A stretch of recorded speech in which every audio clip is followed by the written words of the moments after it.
Hey guys, and welcome to another What I Eat in a Day, this time with a magical and bookish twist, which I'm super excited about because today I'm only going to be eating Harry Potter foods all day long.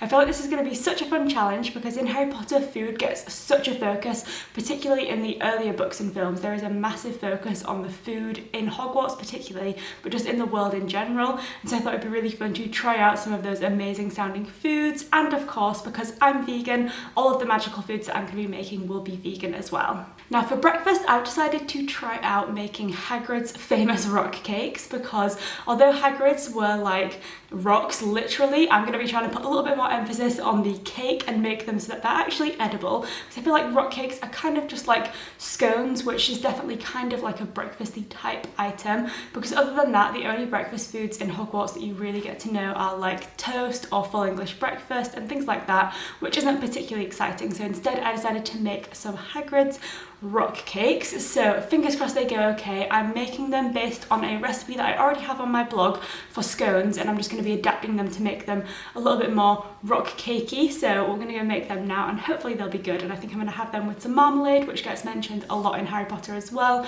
as like a toast topping, and then also some vegan butter. So I'm going to go make them because I'm really hungry and I cannot wait to eat some breakfast.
So I've finished making my breakfast. I have a cup of tea here in my Hedwig mug, which I just made with oat milk and some sugar, and then of course the main event, we have our rock cakes, and I'm pretty pleased with how these went. They look and smell amazing. I put some cinnamon in there along with like the sultana so that they'd have like a nice spicy flavour, and they smell amazing. They turned out really good. I just made a like small, or what I thought was a small batch of 3 because obviously it's just me eating them, but they actually went quite big while they were cooking, so I think I've probably made slightly too many, but I'm really excited. I've put some vegan butter on, some marmalade, and I'm looking forward to digging into these, and I'll let you know what I think, but I'm certain that they've definitely gone better than Hagrid's ones, so at least that's a win to begin with.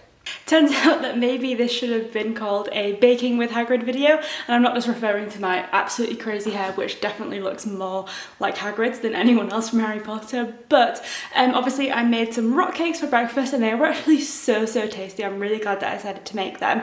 I only ended up eating one because they were really filling, but the other ones will definitely be coming with me to work tomorrow because they were so good, and I now fancy doing some baking, so I thought I would make one of the first foodie items that we see in Harry Potter, which is of course the birthday cake that Hagrid brings to Harry on his 11th birthday. So I feel like that's probably the last Hagrid recipe I'm going to be making today, but it does seem like I'm doing a very Hagrid themed What I Eat in a Day. But I'm going to make a vegan chocolate cake and then decorate it like Harry's 11th birthday cake. So let's get started.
and all I can say is that it genuinely does look like a cake that has been sat on by Hagrid, a half giant, on a very, very long journey, because I used a recipe from BBC Good Food and it looked great, but as soon as I started trying to move the cakes, they just started crumbling. So when I tried to assemble them, once I put the icing on, the different bits started kind of like sliding apart, which did definitely add to the effect of it being a cake that was made by Hagrid and was sat on by him on his journey to Harry on his 11th birthday. In terms of it being an actually good looking cake, not so much, but I don't really mind because that is kind of like the messy style that we were going for. So I think it does look good in terms of how I wanted it to look, if that makes any sense. But yeah, not the most attractive cake. I will link the recipe that I used down below, but as I said, I'm not sure I'd recommend it because it was so crumbly even after the cakes had been left to cool. So wasn't the best recipe, but it did a good job for this one anyway.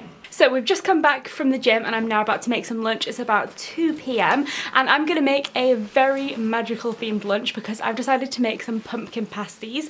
Now pasties normally obviously are savoury, but for some reason I have the impression that pumpkin pasties in Harry Potter are sweet. Don't know where I've got that idea from, but I couldn't decide whether to do sweet or savoury one, so I'm gonna make myself 2 pumpkin pasties.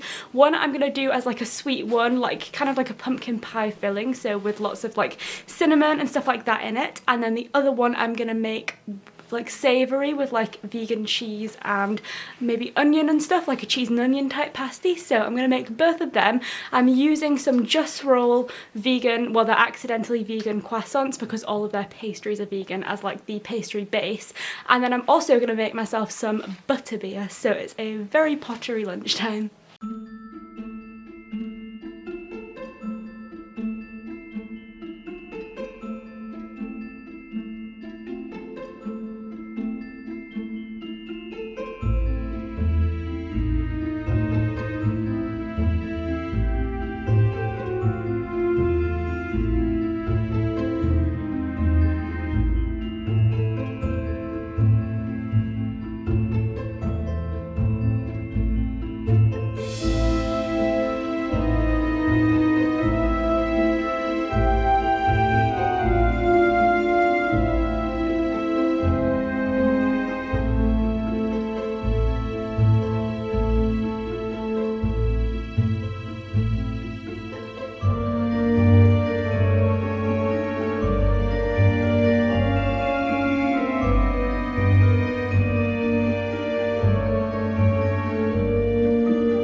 So I thought I'd do a quick taste test of the butterbeer, which I'm a little bit nervous about because it's warm but it's also fizzy, which is kind of weird. It's kind of sunk now because the bubbles from the cream soda have gone down, but all of the components sound nice. I just don't know how well they'll go together.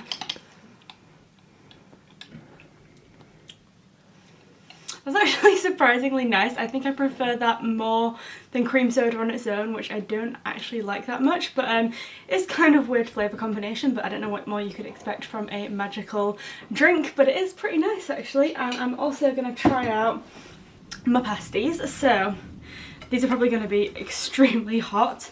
So first up, they are huge, so we don't know if I'm going to be able to finish them all.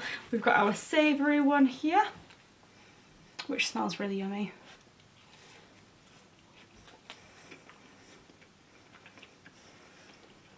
That's nice. So in the savoury one, I put some red onion, vegan cheese, and also some vegan pesto, just for some like herbs, along with of course the pumpkin that you saw, and that is a really lovely combination as it turns out. And then in the sweet one, let's see what we've got in here. It's quite hard to break one-handed. Smells nice as well.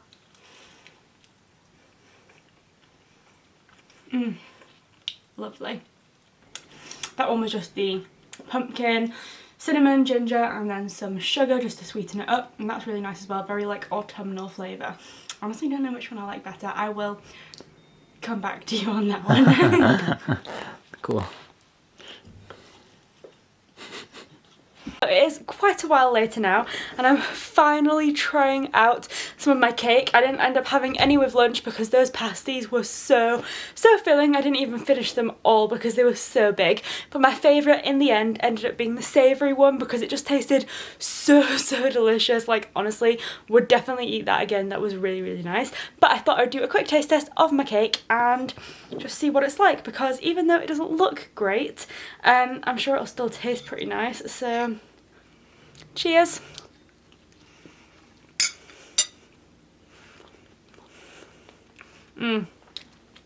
Yep, as predicted, it's good.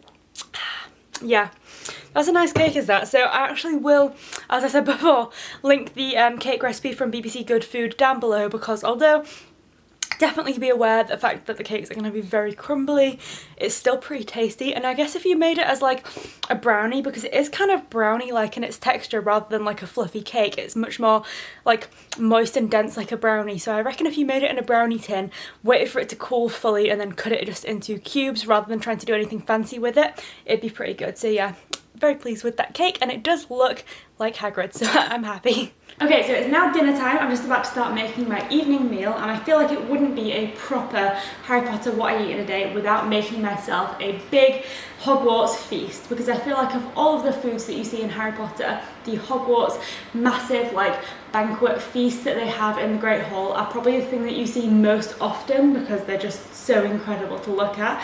Now of course I am just one person, so I'm not going to be making a feast fit for thousands or anything like that, but I am going to be picking out some of the like classic feast type foods that I think that they have in Hogwarts, because in the books particularly when they're describing the foods that are on the table, it's very like traditional Englishy type foods like roast potatoes, pies, just like all of those kind of like hearty British meals.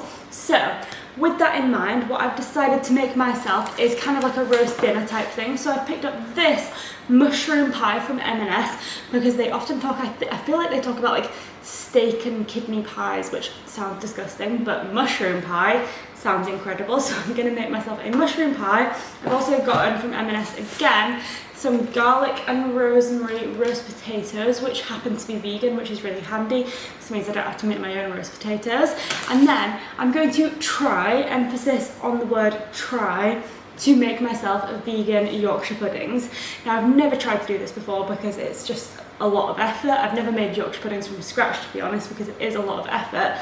And they obviously have eggs in, which are not vegan. So I'm going to be trying to make some vegan Yorkshire puddings because I feel like that is very like classic British roast dinner, so it would be perfect for this feast.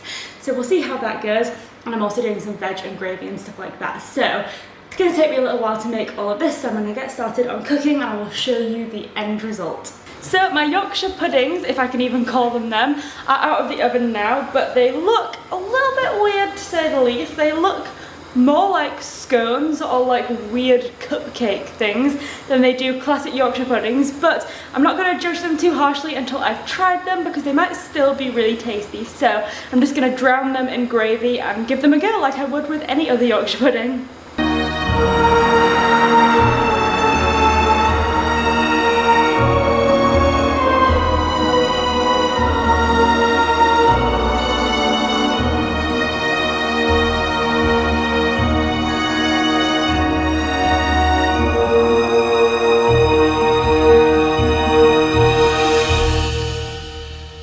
Okay, so I finished up with my huge Hogwarts feast, and all I can say is that wizards must have really massive appetites because after today's day of eating I am so stuffed. And I feel like in Harry Potter, Ron particularly, but also Hermione seem to have like huge appetites where they just like shovel loads of food in, and there's loads of like descriptions of Hermione, particularly when she's in like massive studying times where she just like shovels in a load of food and then goes off to the library. So I feel like these wizards have huge appetites and I am just so full I don't know when I'm gonna want to eat again. But the dinner was really nice. The Yorkshire puddings were They need a little bit of work is what we'll say. They were a lot denser than a like normal Yorkshire pudding, but I feel like I maybe just need to try the recipe a few times and figure out how to make them like nice and light and fluffy.